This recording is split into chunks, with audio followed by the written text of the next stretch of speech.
Good morning students, जय CLC. Myself Kishore Shekhawat, faculty physics, team CLC Sikar. तो आज हम रोटेशन का अगला एक बहुत इंपॉर्टेंट टॉपिक या पॉइंट डिस्कस करने जा रहे हैं। तो स्टार्ट करते हैं। देखो पॉइंट, इससे पहले हम लोग जो एनर्जी है वो पढ़ा था। दूसरा अपन ने बात की थी इसमें नत तल पे गति होने पर बॉटम पे जो आपका बॉडी है उसकी चाल कितनी है, उसका त्वरण कितना है और नीचे पहुंचने में कितना समय लगा, वो हमने डिस्कस किया था। अब उन सारी प्रक्रियाओं में what is the role of friction, घर्षण का उसमें क्या इंपॉर्टेंस है, क्या उसका मान होना चाहिए, उसकी अपन बात यहां पर करने वाले हैं। तो देखें, नत तल पर लौटनी गति के लिए आवश्यक घर्षण बल।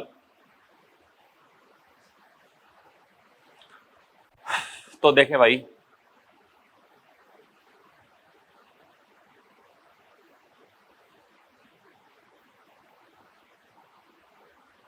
ये कोई एक आनत तल मान लो, इसका कोण थीटा, और इस पर कोई वस्तु, जैसे मान लो अपन यहां से एक वस्तु को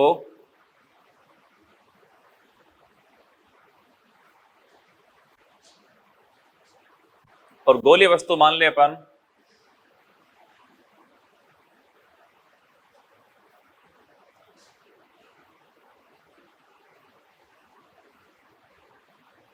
ये वस्तु का सेंटर ऑफ मास।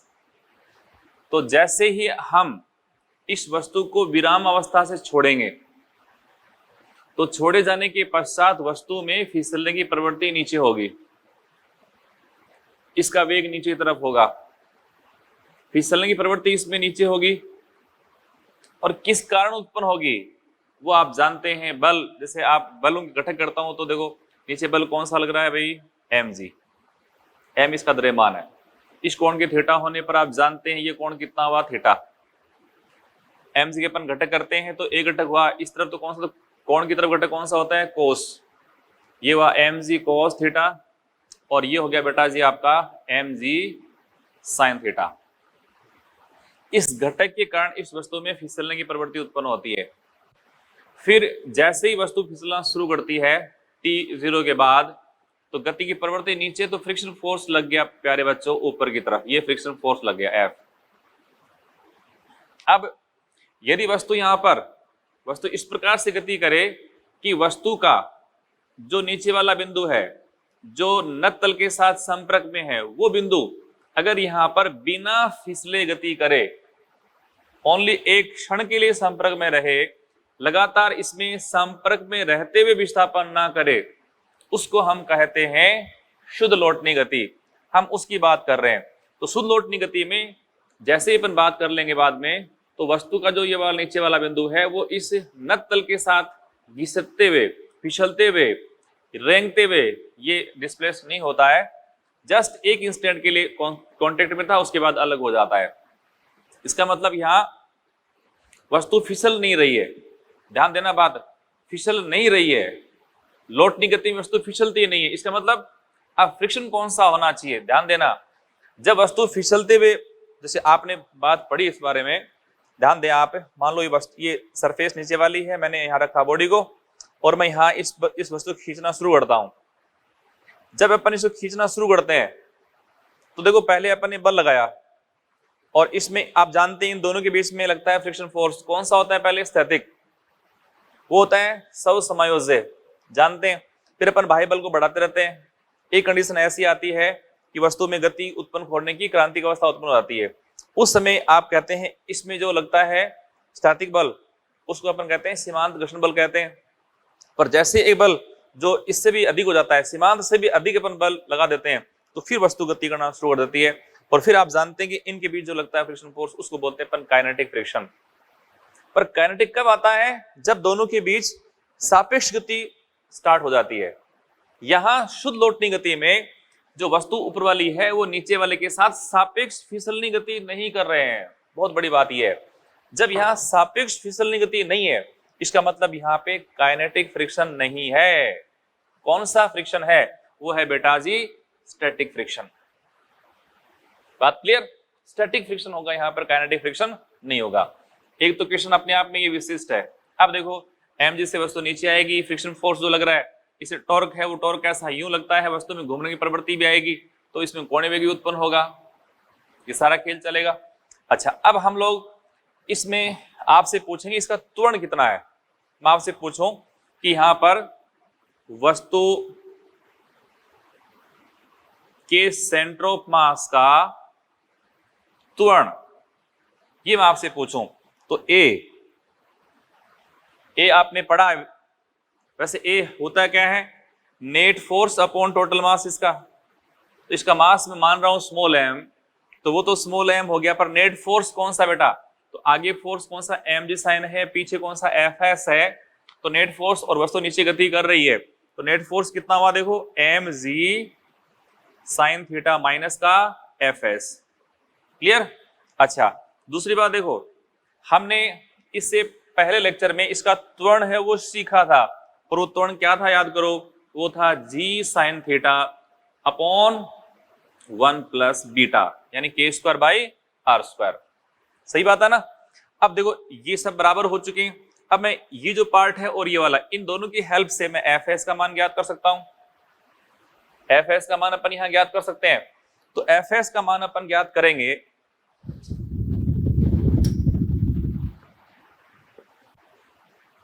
तो देखें क्रॉस मल्टीप्लाई कर लें अपन। जैसे ही इसको क्रॉस मल्टीप्लाई करता हूं, m को आप वहां ले जाओ, तो हमारे पास वैल्यू आई देखो इससे mg साइन थीटा माइनस का fs इज इक्वल टू, ये हो गया mg sine theta, mg sine theta upon 1 plus beta. अब इससे आपको निकालना fs को इधर ले आओ, इसको इधर ले आओ। तो fs कितना हो गया? mg sine theta minus mg sine theta upon 1 plus beta. तो इससे आप fs का मान ज्ञात कर सकते हो बेटे। तो fs का मान आप ज्ञात करोगे, तो देखो इसमें से इस तरफ लाऊंगा, फिर मैं mg साइन को कॉमन ले सकता हूं। तो देखो mg साइन को अपन यहाँ पे कॉमन ले लेंगे, तो बचा कितना? 1 minus 1 upon 1 plus beta. fs is equal to mg sine theta 1 minus 1 upon 1 plus beta. Clear? तो ये अपने पास आ गया यहां पर फ्रिक्शन। ये फ्रिक्शन वैसे आप इसको कह सकते हो रोलिंग फ्रिक्शन, और आप जानते हैं रोलिंग फ्रिक्शन जो होता है वो स्टैटिक जो फ्रिक्शन होता है उससे भी कम होता है, काइनेटिक से भी कम होता है, सबसे कम होता है। तो कितना होता है, कैसे होता है, उसको अपन अभी अपन डिस्कस कर रहे थे। तो ध्यान दें आप बेटे, fs का मान आपको मिल चुका है। fs हमारे पास आया mg sine theta into 1 minus 1 upon 1 plus beta. Beta के मान अपन ले सकते हैं ऐसे। तो जैसे मान लो मैं यहां पूछूं आपसे, जैसे किसी वलय की नत्तल पर, नत्तल भी कैसा बेटा जी? रफ, खुरदुर नत्तल पर शुद्ध लौटनी गति के लिए आवश्यक घर्षण बल, यदि ये हमें ज्ञात करना हो तो कितना होगा? तो देखो fs का मान अभी हमने सीखा है mg ये साइन थीटा और 1 माइनस 1 अपॉन 1 प्लस बीटा। आपको मालूम है बीटा सदा हरी कितना होता है रिंग के लिए? 1। तो 1 माइनस 1 अपॉन हाफ, तो ये हो गया आपका 1/2। तो आपको इसका आंसर मिल गया, बोलो क्या मिला? देखो mg साइन थीटा अपॉन 2। इसी प्रकार से मान लो अपन ज्ञात करते हैं ठोस गोले के लिए। तो ठोस गोले के लिए भी आप कितना उसमें न्यूनतम फ्रिक्शन फोर्स चाहिए उसका मान भी आप ज्ञात कर सकते हो। तो ठोस गोले के लिए fs का मान अपन ज्ञात करेंगे। तो देखें बच्चों, गणना अपन यही कर ले। देखो 1 माइनस 1 अपॉन ये है 1 प्लस बीटा। ठोस गोले का बीटा कितना 2/7 है ना, 2/5 सॉरी 2/5, तो ये हो गया आपका 7/5, 7/5 है ना। तो लिख दूं mg sin theta into 1 minus 1 upon ये है आपका 1 प्लस 2/5, जोड़ो इसको तो कितना हो गया ये 7/5। इसको रिवर्स कर दो तो वैल्यू हो गई कितनी 5/7। अब इसका एलसीएम कितना 7, 7 माइनस 5 कितना 2/7, 2/7 हो गया। तो इसको सॉल्व करने पे 2/7 ये mg sin थीटा कितना फ्रिक्शन फोर्स आवश्यक है। क्लियर, कोई इसमें दिक्कत वाली बात नहीं है। अच्छा, अब एक पॉइंट और लेते हैं और वो है नत तल पर शुद्ध लौटनी गति की शर्त। तो अभी हम कह रहे थे कि शुद्ध लौटनी गति में जो वस्तु है, ये वस्तु है वो नत तल की सरफेस के साथ फिसलते हुए गति नहीं कर रही है, फिसलन नहीं है। इसका मतलब यहां पर एक तरह से जैसे अपन बहुत बात करते हैं काइनेटिक फ्रिक्शन वाली बात, वो तो स्टार्ट ही नहीं हुई है, वो स्टार्ट नहीं हुई। इसका मतलब उससे पहले की अवस्था है कोई। ध्यान दें आप, यहां जो इस पे नेट फोर्स है, नेट फोर्स कौन सा आपका mg sin थीटा माइनस कौन सा माइनस fs। यहां इस पे जो नेट बल है mg sin थीटा और ये आपका कौन सा माइनस का fs। ये नेट फोर्स जो है वो बेटा जी क्या है, कितना है ये इसकी गति फिसलनी उत्पन्न करने के लिए पर्याप्त बल है, उससे ये बराबर या उससे ज्यादा नहीं है।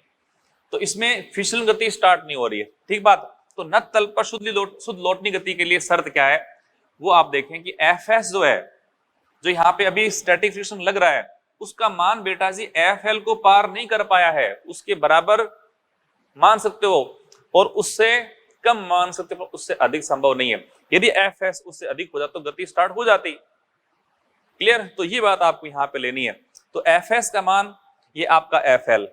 तो अब इस एग्जाम्पल में देखो Fl कितना आपने पढ़ा इस चीज में, तो यहाँ पे Fl कितना बेटा जी, Fl आपने पढ़ा होगा कितना म्यू mg cos थीटा।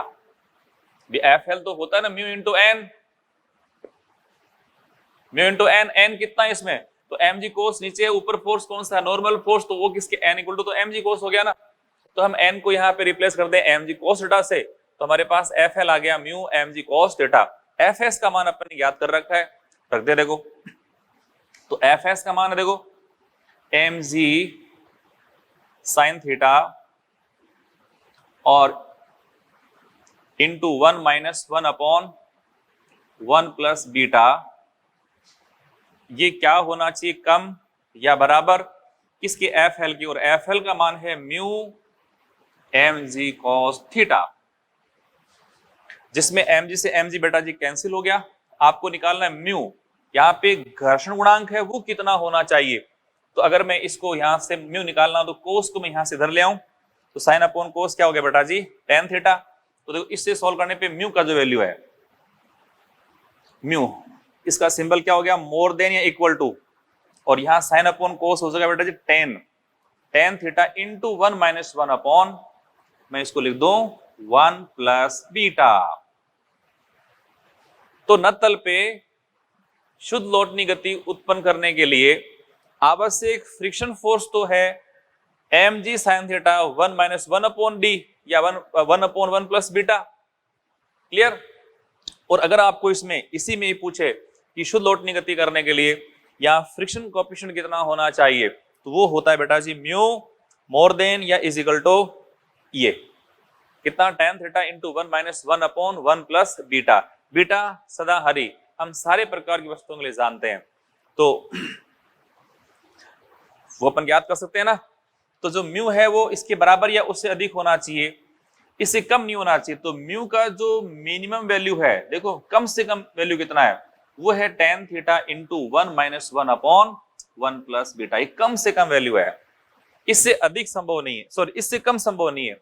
इससे कम होगा तो वस्तु क्या करेगी, वस्तु फिसलना शुरू कर देगी, वहां लौटनी गति शुद्ध रूप में नहीं हो सकती। लौटनी हो सकती है वो फिसलने के साथ हो सकती है। तो बिना फिसले शुद्ध लौटनी गति के लिए आवश्यक न्यूनतम जो कोफिशिएंट ऑफ फ्रिक्शन है वो आपका है tan theta 1 - 1 upon 1 plus beta है। अब इससे अपन मान निकालेंगे वलय के लिए या ठोस गोले के लिए, वो अपन चेक करेंगे। तो देखें, जैसे मैंने यहाँ दो मान इसके निकाल रखे हैं, अब मैं निकाल लेता हूं mu minimum for ring and sphere.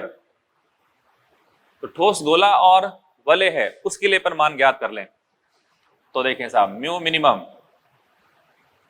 पहले ज्ञात करते हैं अपन वलय के लिए, तो tan थीटा तो है ही है, और इसका मान अभी अपन ने ज्ञात करा था ऊपर वाला, तो कितना 1/2 आएगा, 1/2 tan थीटा। और अगर आपको म्यू निकालना है कम से कम स्फीयर के लिए, सॉलिड स्फीयर के लिए, वो है बेटा जी 2/7 tan थीटा, 2/7 tan थीटा। ये कितना है वैसे 0.5, और ये कितना है, यदि इसको मैं 21 मान लो, 7 21 तो 0.3, ये 0.5, ये कौन सा 0.3। तो देखो इसके लिए कितना है 0.5, इसके लिए कितना है 0.3, ये कम है, इसके लिए ज्यादा है। तो किसके लिए न्यूनतम कोएफिशिएंट ऑफ फ्रिक्शन है वो कम से कम है, किसके लिए अधिकतम है वो भी मालूम होना चाहिए। तो वलय के लिए तो है अधिक, और इसके लिए कैसा है, कम है। कितना है वो आपको मालूम चल चुका है, तो वो tan पे डिपेंड करेगा। और इसमें अगर मान लो एंगल कितना 45 डिग्री का है, तो आप जानते tan कितना होता है 1। ऐसे केस में वलय को 45 डिग्री आनत कोण वाले नत तल पर शुद्ध लोटनी गति उत्पन्न करवानी है, तो आवश्यक म्यू आपका कितना होगा 0.5, और स्फीयर के लिए कितना हो जाएगा 0.3 के आसपास। तो मेरे हिसाब से इसमें कोई इश्यू नहीं होना चाहिए। बहुत ही एक जबरदस्त टॉपिक हो गया आपका, एक तो एफएस निकालना और एक आपका हो गया म्यू का मान निकालना। तो लास्ट में जो इसके दो फॉर्मूले बन गए, एक तो आपका एफएस और दूसरा आपका है म्यू मिनिमम। तो इन दोनों के फॉर्मूले आपको मालूम होने चाहिए। एफएस था आपका mg sin theta into 1 - 1/1 plus beta, ये याद कर लीजिएगा। और म्यू मिनिमम जो है वो बेटा जी कौन सा है, tan theta into 1 - 1/1 plus beta. तो इन दोनों से आप अच्छे से काम कर सकते हो। एक ध्यान रखना और बात, यहाँ पे जो फ्रिक्शन फोर्स है वो कौन से वाला है, वो है स्टैटिक। कौन से वाला हुआ, स्टैटिक फ्रिक्शन फोर्स। ओके, अब हम एक दो एग्जांपल और करें, जिसमें जो पीछे के 2-3 लेक्चर हैं उनका भी थोड़ा उपयोग होगा। जैसे एक क्वेश्चन है, ये कोई एक वर्ताकार ट्रैक है, इस वर्ताकार ट्रैक की त्रिज्या दे रखी है अपने को 4a। ये ट्रैक फिक्स है ना, और इसमें एक छोटा वलय, और वलय की त्रिज्या है बेटा जी a। उसको हमने छोड़ा है विराम से, इसको हमने विराम से छोड़ा है। जब इसको विराम से छोड़ेंगे और फिर ये यहां पर इस ट्रैक के साथ शुद्ध लोटनी गति करते हुए जब यहां पहुंचता है, तो इस बिंदु पे आने के पश्चात इसका वेग कितना है वो आपसे पूछे, तो देखें इसने इसके सेंटर ऑफ मास ने यहां आने तक कितना ऊर्ध्वाधर विस्थापन तय किया है। जो आपको मालूम है कि डिस्टेंस पूरी बेटा 4a था, जिसमें से ये a इसकी रेडियस है, तो कितना हुआ 3a। 3a इसका वर्टिकल डिस्प्लेसमेंट है जो कि हाइट के रूप में काम करेगा। तो यहां पर जो ऊर्ध्वाधर विस्थापन जो h है वो बेटा कितना है 4a माइनस का a यानी 3a। अब यहां से यहां आने पर गति है कौन सी, लोटनी गति। लोटनी गति होने पर इसका जो वेग यहां पर होगा v, वो बेटा आप जानते हो √2gh upon 1 plus k² by r², यानी बीटा। वो अपन काम में लेते हैं। अब अगर मान लो मैं इसको लेता हूं वलय के रूप में, तो वलय के रूप में होने पर इसका आंसर क्या हो जाएगा, तो देखें 2g इंटू h का मान कितना बेटा 3a अपॉन ये 1 + 1 2, क्लियर, 2 से 2 कैंसिल, तो आपका आंसर आ गया √3GA। ये इतना इसका वेग हो जाएगा। कोई इश्यू नहीं, आराम से हो जाएगा बेटे। शक्ति के रूप में हो तो आप इसको अलग कर सकते हो। अब अगला क्वेश्चन देखो, एक इस क्वेश्चन में ये कोई एक नत्तल है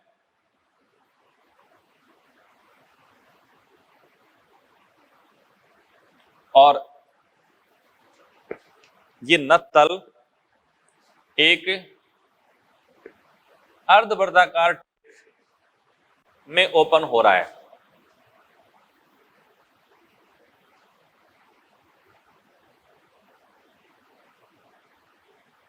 अर्धवर्ताकार ट्रे का ये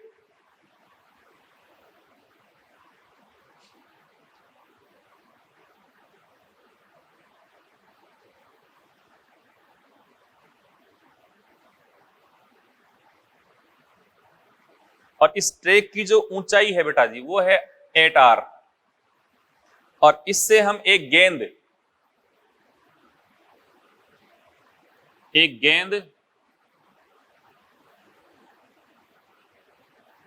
को विराम से छोड़ा गया। प्रश्न पहले नोट कर लो। एक गेंद को विराम से छोड़ा जाने पर बिना फिसले लुढ़कना प्रारंभ करती है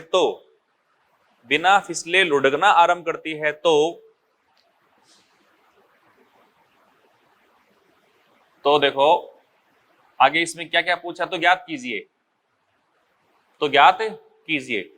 वस्तु यहां आएगी, फिर ये वर्ताकार पथ में गति करेगी और मान लो इस पॉइंट को मैं P बिंदु कह रहा हूं, ये B बिंदु होगा। बिंदु P पर जो वस्तु है तब उसमें पहला आपसे पूछा है P पर गेंद की चाल, दूसरा आपको पूछा है P पर कार्यकारी क्षैतिज बल, P पर कार्यकारी क्षैतिज व ऊर्ध्वाधर बल दोनों ये आपसे पूछे गए हैं। तो इनको अपन ज्ञात कर लेते हैं बेटे। तो देखें भाई, सबसे पहले अपन ज्ञात करते हैं P पर गेंद की चाल। अच्छा, जो गेंद आपको दे रखी है, इस गेंद की रेडियस, इसकी रेडियस भी आपको दी जा रही है कैपिटल R। वही ध्यान रखना, पूरी बात है जैसे अपन ने यहां बात की थी वैसे के वैसे ही।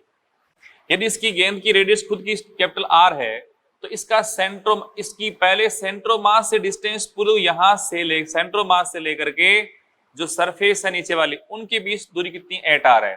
जब सेंट्रोमास यहां से इस बिंदु पे आता है, जो इस बिंदु पे आने के बाद, नीचे वाले बिंदु पे आने के बाद, तब तक तो आप देखो कि इसकी ये डिस्टेंस कितनी r है ना, तो यहां से नीचे आने पर तो इसकी रेडियस के बराबर इसका विस्थापन हुआ। पर क्वेश्चन में एक चीज और मैं पहले देख लूं कि इस ट्रैक की रेडियस क्या है, वो इसमें महत्वपूर्ण है। तो इसमें ट्रैक की रेडियस, अच्छा क्वेश्चन थोड़ा सा अलग है, देखो इसकी रेडियस है स्मॉल r और ये स्मॉल r है वो कैपिटल R से बहुत छोटा है, छोटी गेंद है एक, और ट्रैक दे रखा है अपने को ये वाला ट्रैक। इस ट्रैक की रेडियस कैपिटल R है, ट्रैक की रेडियस है बेटा जी कैपिटल R है। बस अब आओ, जब ये वस्तु यहां से गति करते हुए इस बिंदु पे आ गई, यहां जब इस बिंदु पे आई तो ये डिस्टेंस कितनी बेटा जी, ये तो R हुई ना, ध्यान दो। अब एक तो मान लो मैं इस पॉइंट को कह दूं यहाँ पॉइंट A है, मैं A पे आपसे पूछता हूँ कि A पे चाल कितनी है, तो आप क्या बताओगे? तो A पे तो अपन जानते हैं आराम से, कोई दिक्कत नहीं है। पर आपसे पूछा कहां पर है, यहाँ पर यहाँ पे दिक्कत तो होगी, यहाँ कितनी चाल होगी, तो यहाँ मैं आपसे पूछूंगी A पर चाल कितनी है, तो √2GH अपॉन 1 प्लस ये k² r²। h के स्थान पे वैसे आप क्या लिखोगे, आप इसमें लिखोगे 8r माइनस स्मॉल r, वो आपको दिया हुआ नहीं है, दिया होता तो अपन उसको लिख देते भाई। और इसके स्थान पे अपन क्या लिखेंगे, ठोस। अब गेंद है तो गेंद को अपन 2/5 लेंगे। सिर्फ बता रहा हूं ऐसा क्वेश्चन है नहीं, परंतु यहां के लिए इस बिंदु पे आने के बाद देखो, इस बिंदु पे आने के पश्चात ये डिस्टेंस कितनी कैपिटल R, कुल कितनी देखो आप 8r, ये है r। तो एक तरह से जब ये सेंट्रोमास यहां है उस समय आरंभिक स्थिति की तुलना में अंतिम जो है वो कितना नीचे शिफ्ट हुआ वर्टिकली, वो है 8r माइनस का r, यानी 7r नीचे आया है। और आपको मालूम है कि ये जो अपन निकालते हैं इक्वेशन, वो एनर्जी कंजर्वेशन प्रिंसिपल के बेस पर आती है। इसलिए आप यहां से इस बिंदु पे ज्ञात करो, चाहे यहां पे ज्ञात करो, यहां ज्ञात करो, कहीं पर भी ज्ञात करो, कहीं पर भी ज्ञात करो, आप इस इक्वेशन का सीधा उपयोग कर सकते हो या एनर्जी कंजर्वेशन प्रिंसिपल लगा सकते हो। बट एच के स्थान पे क्या रखना पड़ेगा, ये 8r माइनस r यानी 7r आपको पुट करना पड़ेगा। और गेंद की जो ये बीटा की वैल्यू अपन पुट कर लेंगे। तो देखो अब मैं ज्ञात करता हूं p पर इसकी चाल, तो Vp बराबर √2g, एच के स्थान पे क्या लिखूं बेटा 7r अपॉन 1 प्लस 2/5 7/5, ये लिखा मैंने 7/5, इसका रूट कर दो। अच्छा 7 से 7 हो गया कैंसिल, 5 चला गया ऊपर, तो ये हो गया आपका 10gr रूट ऑफ 10rg। इतनी इस बिंदु पर इसकी चाल है। इस बिंदु पर इसकी चाल जो है वो इस तरफ है, ठीक ऊपर की तरफ, और उसका मान आपको मिल गया Vp इक्वल टू √10rg। तो पहला प्रश्न तो इसका हो गया। अब पूछा P पर कार्यकारी क्षैतिज और ऊर्ध्वाधर बल क्या है, ये भी अपने आप में एक विशिष्ट प्रश्न है। अब देखो एक तो जैसे यहां पर आप देखिए वस्तु यहां से चलते हुए ऊपर जाएगी ऐसे, तो इस बिंदु पे आते हुए इसके साथ ये संपर्क में रहते हुए गति कर रही है, ये इसको दबा भी रही है। अब दबा रही है, इनके बीच का इफेक्टिव संपर्क है।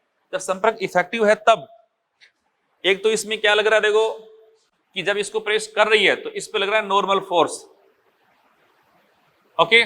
दूसरा देखो इस पे लग रहा है एक नीचे इसका खुद का वेट, वो है mg। तो वर्टिकल फोर्स तो मिल गया, वो तो कितना है, वो तो mg है। पर हॉरिजॉन्टल फोर्स कौन सा है, हॉरिजॉन्टल फोर्स है बेटा जी इस पर सतह द्वारा आरोपित किया गया अभिलंब बल, नॉर्मल फोर्स। और कोई भी देखो इसके सेंटर की तरफ, क्योंकि आप देखिए वस्तु यहां पर वर्तीय पथ पे गति कर रही है, तो आप जानते हैं वर्तीय पथ पे गति करने के लिए कोई न कोई एक बल चाहिए, और वो बल ही क्या करता है, वो बल ही इसको आवश्यक अभिकेंद्री बल प्रदान करता है। और आप ये भी जानते हैं कि अभिकेंद्री बल जो होते हैं वो वास्तविक हो सकते हैं, वो अभिलंब बल भी हो सकते हैं, वो काल्पनिक बल भी हो सकते हैं, सारे प्रकार के बल हैं वो इस रूप में काम कर सकते हैं। तो यहाँ ये अभिलंब बल जो बेटा है ना, वो ही इसको क्या करता है, आवश्यक अभिकेंद्री बल प्रदान करता है। और यही क्या है, इस बिंदु पर नेट क्षैतिज बल है। हॉरिजॉन्टल जो डायरेक्शन में लगने वाला फोर्स है वो कौन सा, आपका एन ही है। तो इसमें आप निकालेंगे ना हॉरिजॉन्टल जो बल है, क्षैतिज बल, उसका मान तो क्या हो गया आपका नॉर्मल फोर्स ही हो गया। वो क्या है वैसे, वो है सेंट्रीपिटल फोर्स, अभिकेंद्रीय बल mv²/r है बेटा, mv²/r। अब ये जो m सिंपल, पहले इस फॉर्मूला देखो इसमें क्या क्या है हमारे पास, क्या रखना है, गौर करें अच्छे से। n का मान है mv²/r। m तो क्या होता है, इस वस्तु का द्रव्यमान, v क्या है, यहाँ इसकी चाल है, r क्या है, वो है वर्ताकार पथ की त्रिज्या, स्मॉल r क्या है, वर्ताकार पथ की त्रिज्या ना। तो अब इसकी वैल्यू पुट कर दो, स्मॉल m इंटू v² आपको मालूम है, इसका अपन कर दें स्क्वायर, 10rg, और स्मॉल r कितना बेटा जी, देखो कैपिटल R उड़ाओ इसको इससे, तो कितना हुआ 10 mg आ गया, 10 mg इसका फोर्स आ गया। आराम से कर सकते हो, देखो कोई इश्यू नहीं है। तो P पर, और यहां कहीं भी पूछ ले आप इस तरह से क्वेश्चन को कर पाएंगे।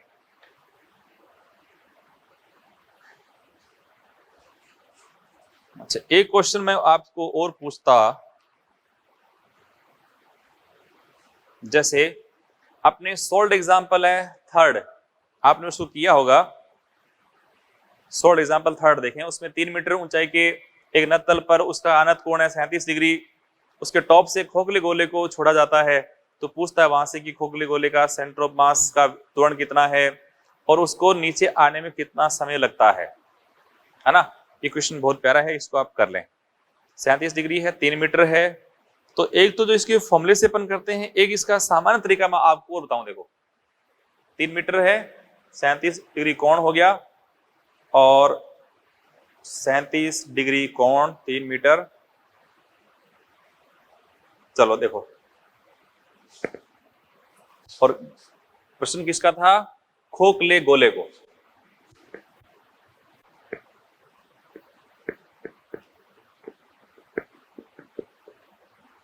सॉल्व एग्जाम्पल सॉल्व कर रखा है उसको तो आप देख ही लेना, उसका एक अल्टरनेटिव बता रहा हूं आपको ना, अल्टरनेटिव। जैसे बेसिक, जैसे आपको माइंड से कैसे करना है उसको। ये 3 मीटर हाइट दे रखी है, ये कोण है 37 डिग्री। अब ये 3 दी पक्का ही 5 है, 37 होने पर ही कितना है 4 मीटर है, ये मालूम होना चाहिए। आपने यहां से छोड़ा किसी वस्तु को, वो भी कौन है होलोस्फीयर, और होलोस्फीयर का देखें इसमें, होलोस्फीयर का अपन ज्ञात करते हैं इसमें त्वरण ए होता है जी साइन 37, और साइन 37 होता है 3/5 अपॉन 1 प्लस बीटा 1 प्लस 2 आपका 2/3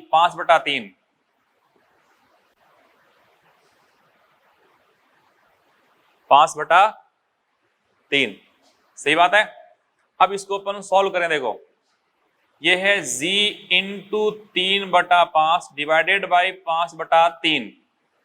तो इसको सॉल्व करने के लिए इसको कर दो मैं रिवर्स 3/5, तो हमारे पास वैल्यू हो चुकी है 9 इंटू 10 90/25 90/25 मीटर पर सेकेंड, इसका त्वरण आ गया है ना। और अगर इसको 5 से अपन काट भी देवे तो ये मिल गया अपने को 18/5 है ना, मीटर पर सेकेंड स्क्वायर, ये इसका त्वरण आ गया। ये क्या है देखो, ये है इस वस्तु के सेंट्रो मास का नत्तल के अनुदिश त्वरण है। अब प्रश्न ये जैसे त्वरण तो निकाल लिया, अब यहां से यहां आने में समय आपसे पूछ रहा है, तो गति के समीकरणों से अपन जब ज्ञात करते हैं कि कोई वस्तु अगर नियत त्वरण से गति करती है, विराम से गति आरंभ होती है, तो उसको एक निश्चित दूरी तय करने में कितना समय लगता है, तो आपने पढ़ा होगा 2s/a का रूट, 2s/a का रूट सिंपल सा फॉर्मूला होता है। तो इससे 2 इंटू s दूरी तय कितनी करी इसने 5 मीटर, 5 अपॉन कितना देखो 18/5 5 ऊपर चला गया, ये लो 5 ऊपर लेके आ गया, उड़ाओ इसको कितना हुआ 9, ये 5 और ये 9, तो 5 इंटू 5 का तो रूट कितना हुआ 5, 9 का कितना बेटा 3, तो 5/3 इतना सेकंड इसको समय लगने वाला है। ऐसे भी आप कर सकते हो। क्लियर? तो इस तरह से आप क्वेश्चन को करें। अब हम डिस्कस करेंगे समतल सतह पर शुद्ध लौटनी गति उत्पन्न करने के पश्चात वस्तु की अलग अलग बिंदुओं पर चाल कितनी है, परिणामी वेग कितना हो उसका, उसमें प्रश्न नीट में पूछे जाते हैं। तो एक तो शुद्ध लौटनी गति का जो अनुभव है थोड़ा वो हमें आना चाहिए। जैसे कई बार अपन कोई गाड़ी अपन ड्राइव कर रहे हैं, गाड़ी की स्पीड ज्यादा है, क्लियर, और अचानक हम ब्रेक लगाते हैं, तो ब्रेक लगाते समय गाड़ी ब्रेक लगा के अपन छोड़ देते हैं, अचानक ब्रेक लगाया गाड़ी को छोड़ा, उस समय क्या होता है, आप उस ब्रेक लगाने के दौरान की कंडीशन देखो, आप क्या होता है उसमें देखो, उसमें जो पहिया आगे घूम रहा है पहले से, वो घूमता हुआ पहिया अचानक cut cut cut cut cut ऐसे करते हुए फिर आगे चलता है ना। बात ध्यान सुनना, यानी पहिया पहले बिल्कुल अपनी एक बहुत अच्छी स्पीड से रोटेट भी कर रहा था, चल भी रहा था, जैसे आप ब्रेक लगाते हैं, ब्रेक लगाने के पश्चात पहिया घूम भी रहा है पर तेज चल रहा है, ध्यान देना, वहां रपटते हुए चलता है अचानक ब्रेक लगाने पर, तो उस केस में आप देखें कि घूमने की दर जो है वो और एक आगे फिसलने की दर है, उसका एक अनुपात, उसका बैलेंस आप चेक करें, क्या होगा उसमें, अधिक फिसलेगी और कम घूमेगी, अधिक फिसलेगी, फिसलते हुए रपटते हुए चलेगी, और फिर वो अचानक अपन उसको रोकते हैं अचानक।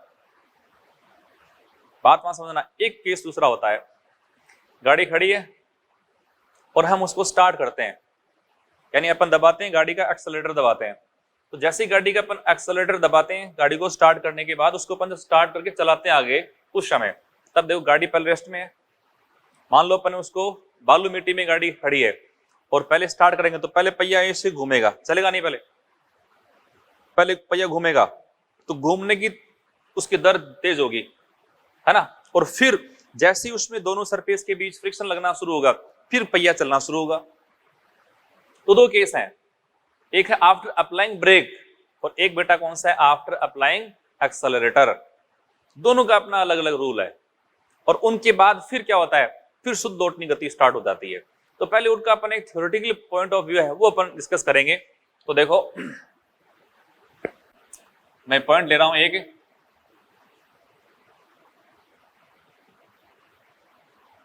शुद्ध लौटनी गति उत्पन्न करने से पूर्व, लौटनी गति उत्पन्न करने से पहले का काम। इसमें दो केस हैं, केस फर्स्ट और केस सेकंड। केस फर्स्ट लिख रहा हूं मैं, ब्रेक, या पहला केस अपन लेते हैं गाड़ी स्टार्ट करने वाला, तो वो है एक्सेलरेटर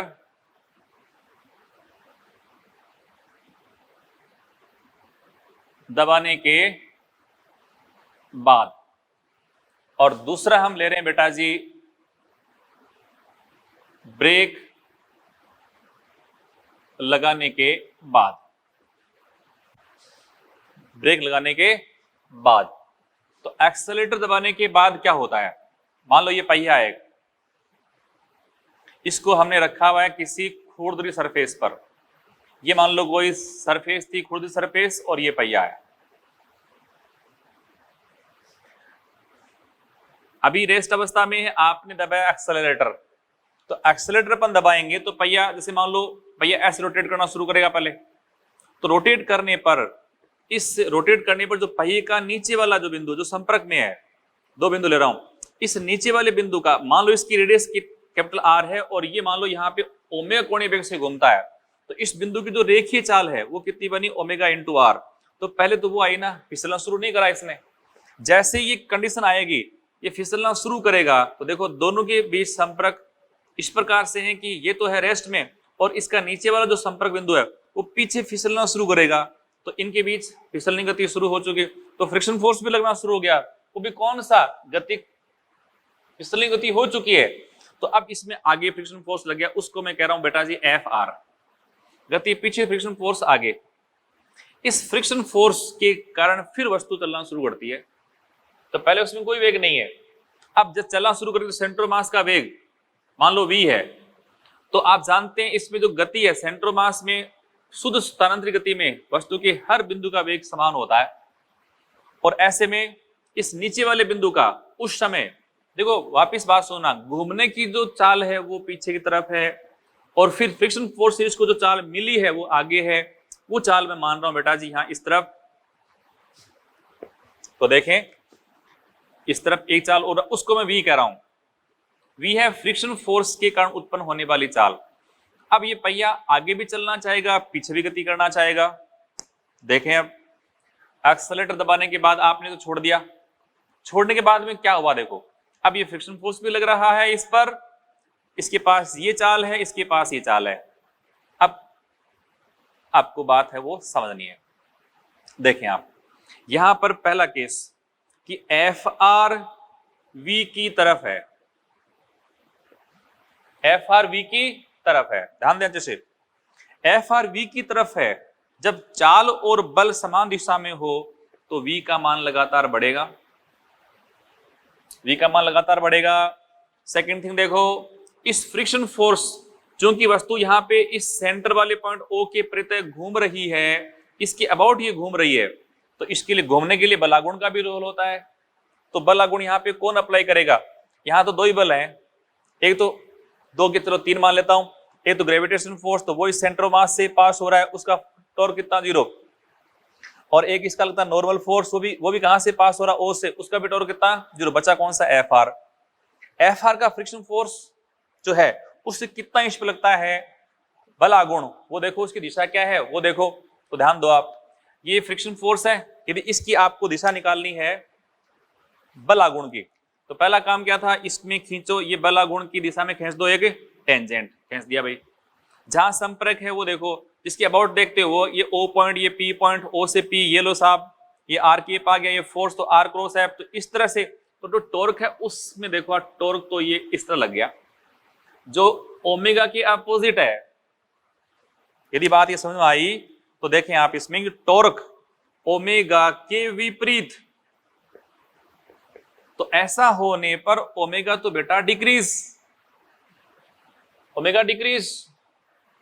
अब सुनो, एफ आर वी को बढ़ा रहा है, टॉर्क ओमेगा को डिक्रीज कर रहा है। नीचे वाले संपर्क बिंदु के पास पहले चालें इस प्रकार की थी कि पीछे की तरफ चाल ओमेगा आर का मान ज्यादा था और आगे की तरफ जो वी है वो पहले कम था, परंतु ये फोर्स और ये टॉर्क इस प्रकार से बिहेव कर रहे हैं कि अब इस वाले आगे की तरफ चाल है वी को, उसको बढ़ाने वाला फोर्स आपको मिल गया और पीछे की तरफ ओमेगा आर में ओमेगा को डिक्रीज करने वाला टॉर्क मिल गया। तो समय के साथ क्या होगा, वी तो बढ़ रहा है, ओमेगा घट रहा है। और ऐसे केस में जो संपर्क बिंदु है ना, कुछ समय बाद क्या होगा, वी तो बढ़ करके ओमेगा घट करके इस प्रकार से अरेंज हो जाएंगे कि इसकी ये पीछे वाली चाल और इसके आगे वाली चाल है वो बराबर हो जाएंगे। तो देखो आप, तो कुछ समय पश्चात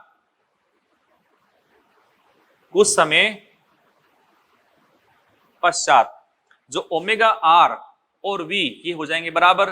जब ओमेगा आर और वी बराबर हो जाएंगे उस समय अब देखो जो वस्तु का ये जो संपर्क वाला बिंदु है नीचे इसके साथ, अब उनके बीच फिसलनी गति स्टॉप हो गई और फिसलनी गति स्टॉप हो गई तब हम इसको कहते हैं शुद्ध लौटनी गति, प्योर आपकी रोलिंग मोशन, है ना। तो उस समय पहले क्या हुआ, कौन कौन सा फोर्स है, कैसे लग रहा है, कौन सी चाल घट रही है और बढ़ रही है।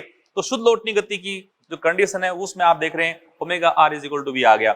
उस केस में जो ये वाला पॉइंट है ना बेटा, वो सतह के साथ संपर्क में है, या पृथ्वी के साथ अपन देखें तो पृथ्वी के सापेक्ष ये वाला पॉइंट है वो स्थिर है, वो गतिशील नहीं है। तो ये केस आपको ध्यान देना है। अब देखो दूसरा केस, वो है ब्रेक लगाने के पश्चात। तो ब्रेक लगाने से पहले वस्तु बहुत तेज चल रही है, अचानक ब्रेक लगाएंगे तो ब्रेक लगाने के पश्चात फिर वस्तु क्या करेगी, रुकती है ना। तो घूमने की दर का उसका आपको पूरा खेल देखना पड़ेगा वापिस। मान लो ओमेगा इसका कोणीय वेग है, इसका सेंटर मास है वो आगे जा रहा है, ये इसका पॉइंट ओ मान लीजिए, इसके अबाउट ये ऐसे रोटेट कर रही थी, जिसमें अब इसमें देखो पहले उसका वेग बहुत तेज है भाई, वेग इसका बहुत तेज है, तो इसकी ये वाली चाल है वो ज्यादा है वी। अचानक आप ब्रेक लगाते हो तब की बात है। अब ब्रेक लगाने के बाद होता क्या है, जो नीचे वाला पहिया है वो क्या करता है, देखो आपने जरा ब्रेक लगाए तो गाड़ी ऐसे आगे तेज दौड़ते हुए और फिर रुकती है, यानी फिसलते हुए चलेगी तो फ्रिक्शन फोर्स पीछे लगा। बात गौर कर लो अच्छे से। अब फिसलते हुए रपटते हुए चलेगी तो फ्रिक्शन फोर्स कैसा है, फ्रिक्शन फोर्स यहां लग गया बेटा जी पीछे।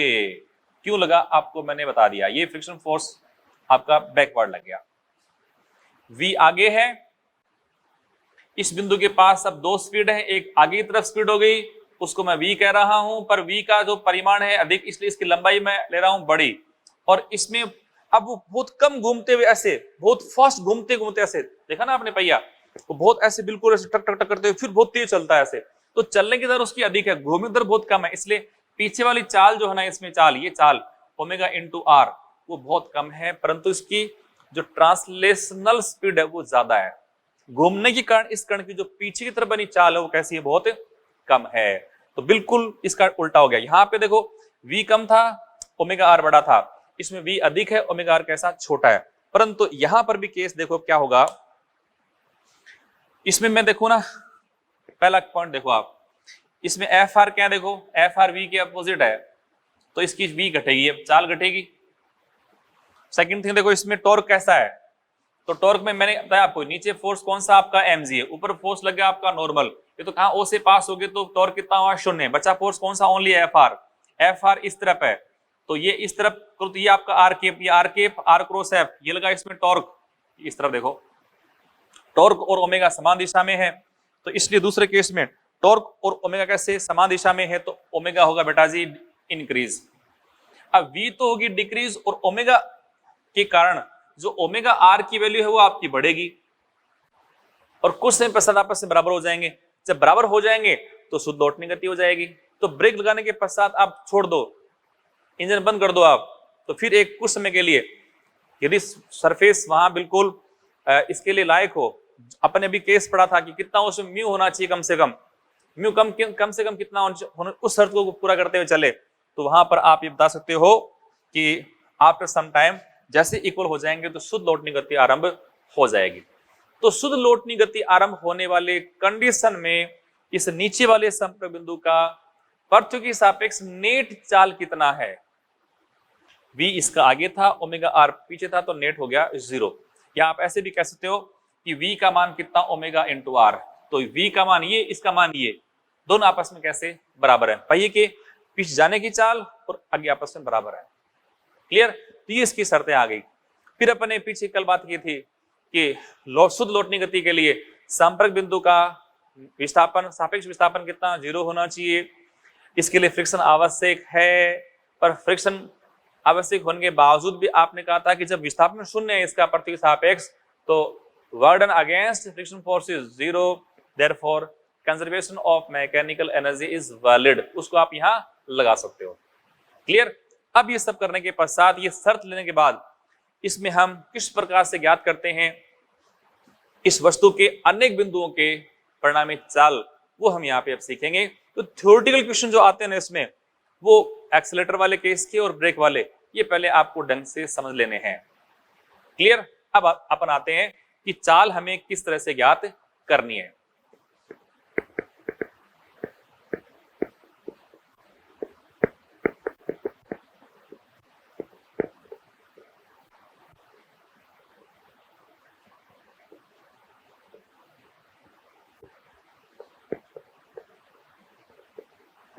तो शुद्ध लौटनी गति एक तरह से दो गतियों का अध्यारोपण है, जिसमें गति वस्तु चलती भी है और घूमती भी है।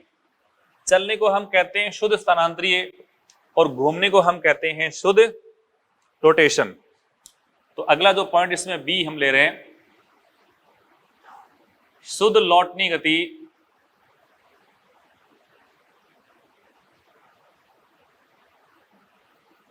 स्थानांतरीय व घूर्णन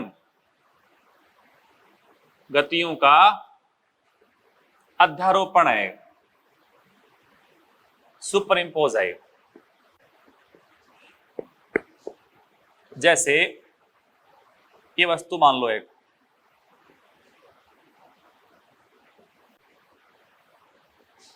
ये वस्तु शुद्ध ट्रांसलेटरी मोशन यानी ऐसे मूव कर रही है।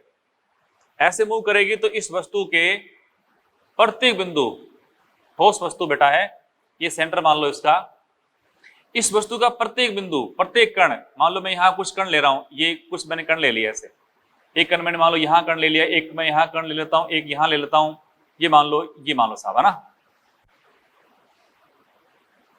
ये सारे कण समान चाल से गति कर रहे हैं, क्योंकि गति किस प्रकार की, शुद्ध, ये एक तरह से मैं ले रहा हूं यहां पे प्योर ट्रांसलेशनल मोशन है, शुद्ध ट्रांसलेटरी मोशन है। इसमें अगर इसकी चाल v है तो इसकी चाल भी कितनी v है, इसकी चाल भी कितनी v है, इस पॉइंट की भी चाल कितना v है, इसका भी चाल v है, इसका भी v, इसका भी v, ये भी बेटा जी v, ये भी v, ये भी v, सारे के सारे स्पीड कैसे हैं, बराबर है। ओके। प्लस जब एक स्थान पे रहते हुए प्योर रोटेशन होता है, प्योर रोटेशन, तो प्योर रोटेशन वाले केस में यदि आप समझेंगे तो ये तो O पॉइंट है, स्थिर है। रोटेशन वाले केस में सेंटर जो इसका है, इस बिंदु पे अपन जानते हैं यहाँ की कणों की r कितनी छोटी, r 0 होती है। अब मान लो वस्तु ऐसे घूम रही है, सिर्फ ऐसे घूम रही है, जब घूम रही है किस, कैसे, ओमेगा कोणीय वेग से, तो इस वेग से घूमने के बाद जो इसके कण हैं उनके अपन चाल ज्ञात करते हैं, तो अपन जानते हैं v equal to r omega. r इसकी रेडियस है बेटा ना। तो अगर मैं इन सारे कणों की शुद्ध ऑन रोटेशन मोशन हो, तब ऐसे गति कर रहे हो, तो ये वाला कण नीचे आ रहा है, ये वाला पीछे जा रहा है, ये ऊपर, ये इस तरह आगे जा रहा है ना, और ये रेस्ट में है। तो इस कण की चाल कितनी है, इस तरफ कितनी, ओमेगा इंटू आर। इसकी चाल किस तरफ है, इस तरफ कितनी बेटा, ओमेगा इंटू आर। ये वाला है रेस्ट में, ये वाला कैसा बेटा जी, ऊपर गति कर रहा है, ओमेगा इंटू आर। ये वाला आगे चल रहा है, ओमेगा इंटू आर। ये वाला कण आगे जा रहा है, मान लो इसकी डिस्टेंस यहां से r/2 है, ध्यान दें आप अच्छे से, r/2 होने पर इसकी स्पीड v डेज कितना हो, देखो r/2 इंटू ओमेगा, याद कर सकते आराम से, कोई दिक्कत नहीं है, r इंटू ओमेगा/2 चलेगा। यहां वाले कण की बात करनी है, बीच में कुछ कण और रह गए, उनकी स्पीड तो वही रहेगी, चलो ये आर ओमेगा बाई 2 हो गया।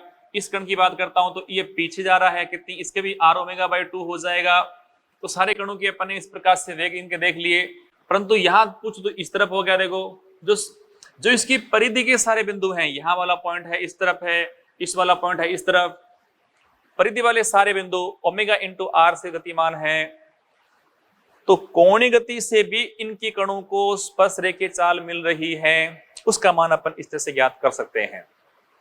तो जब वस्तु इस प्रकार से घूमते हुए चलती है तो उसमें ट्रांसलेशन भी हो रहा है, रोटेशन भी हो रहा है। तो इन दोनों को अपन मिक्स कर दें बेटे जी, इन दोनों को आप मिक्स कर दोगे तो मिक्स करने के पश्चात जो गति है वो है लौटनी गति, और ये मैं ले रहा हूं pure rolling motion. Pure rolling में इन दोनों गतियों का अध्यारोपण है, और उस समय हमने बात की थी प्योर रोलिंग वाले केस में जो संपर्क बिंदु है उस बिंदु पर ओमेगा आर है, उसका मान कितना वी है। यानी आप इसका मान भी वी मान सकते हो, आप यहां पर इस ओमेगा आर को वी मान सकते हो, इसको आप यहां पर वी मान सकते हो।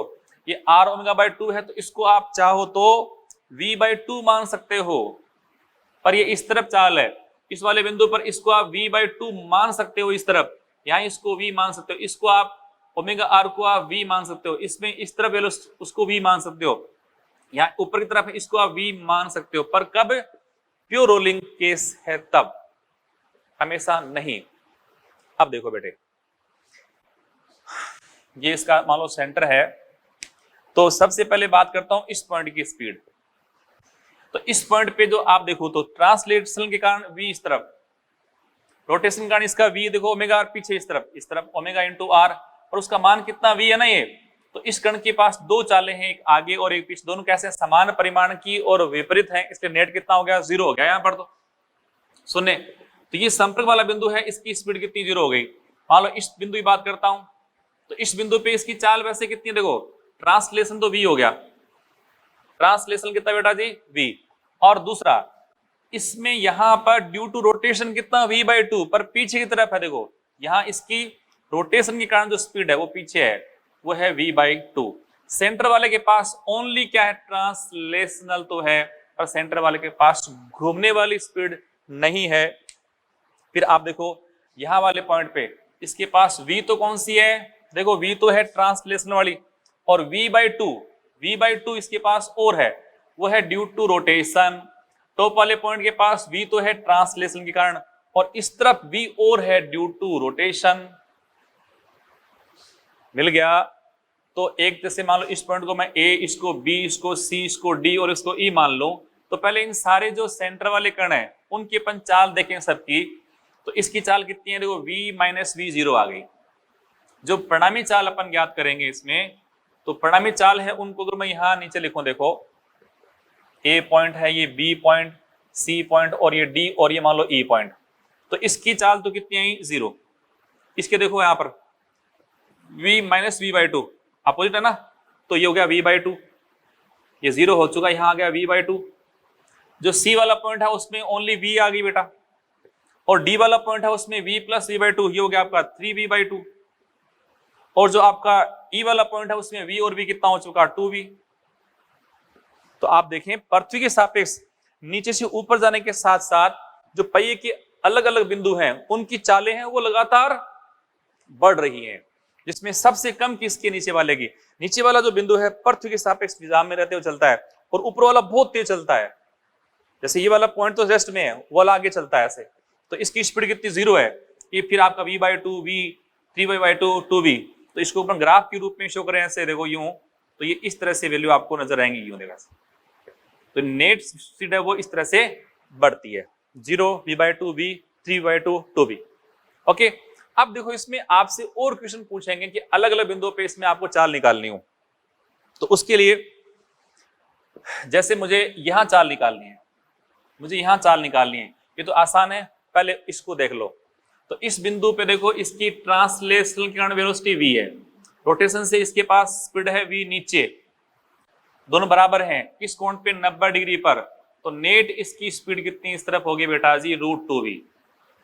आपको यहां निकालनी है, तो ड्यू टू ट्रांसलेशनल v इसकी इस तरफ है, और ड्यू टू रोटेशन v इस तरफ है। देख लो आप, ट्रांसलेशन से इसकी स्पीड किस तरफ थी, ध्यान दें आप, इस पॉइंट की आगे की तरफ थी और रोटेशन से इसकी ऐसे ऊपर की तरफ है, ये लोग दोनों बराबर हैं, ये शुद्ध लौटनी गति में बराबर होते हैं। अब v और v दो 90 पे हैं, तो नेट इसका हो गया बेटा √2v। ये लो, अब बच्चे कौन से, ये 4 पॉइंट। और क्वेश्चन है, अच्छे क्वेश्चन इन 4 पॉइंट के लिए आते हैं, उनको अपन कैसे करते हैं उसको और देख लो भाई। तो उन 4 पॉइंट को मैं एक ही साथ बता रहा हूं, देखो।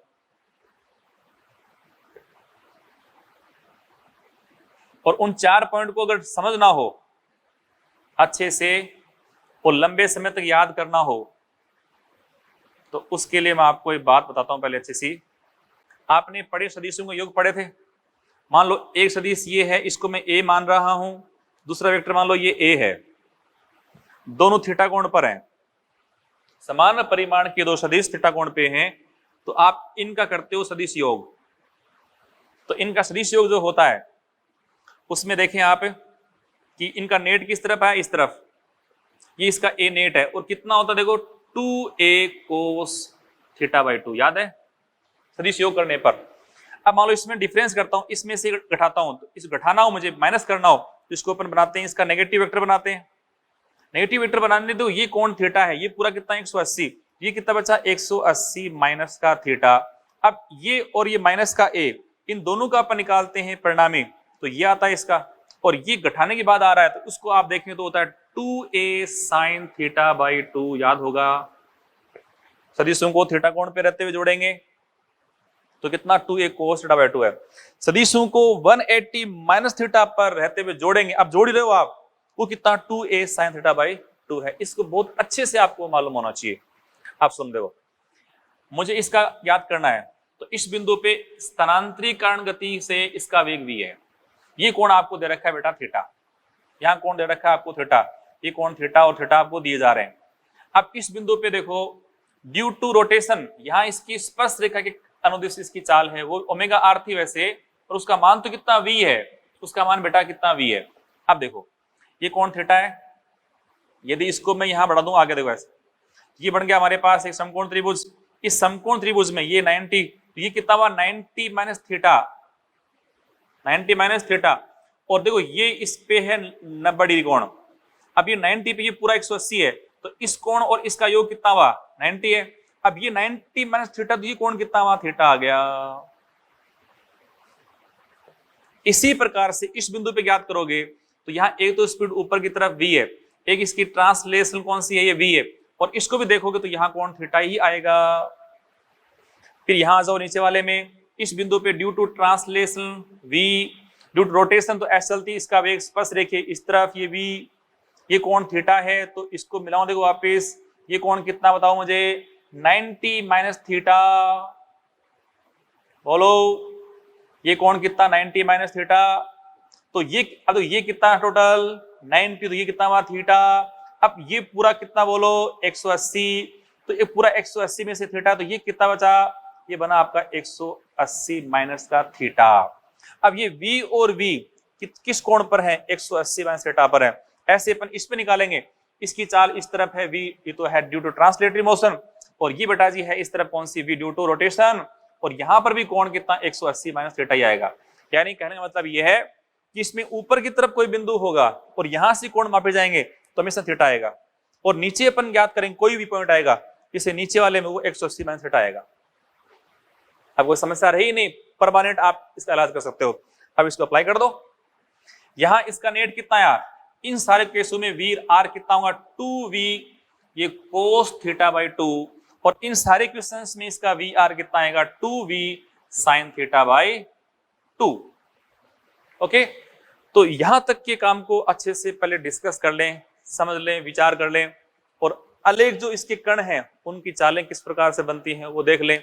इनके क्वेश्चंस अपन बाद में करेंगे लेक्चर में। यहाँ थ्योरेटिकल पोर्शन बहुत इंपॉर्टेंट है, आगे भी जो अभी 2-3 लेक्चर बचे हैं ये पूरा का पूरा थ्योरेटिकल पोर्शन है, इसमें अपन बहुत अच्छी चीजें करने वाले हैं। यहाँ कंजर्वेशन मोमेंटम अपन ने डिस्कस करना है, वो भी आगे मैं लास्ट में लूंगा, और एक ही जो पार्ट है इसमें जो क्वेश्चंस बनते हैं उसका भी अपन यही काम करेंगे। ठीक है बेटे, तो यहाँ तक को इस आज के लेक्चर को बहुत अच्छे से सोच लें आगे के लिए, है ना। तो नेक्स्ट लेक्चर आएंगे उस पर टिके होंगे।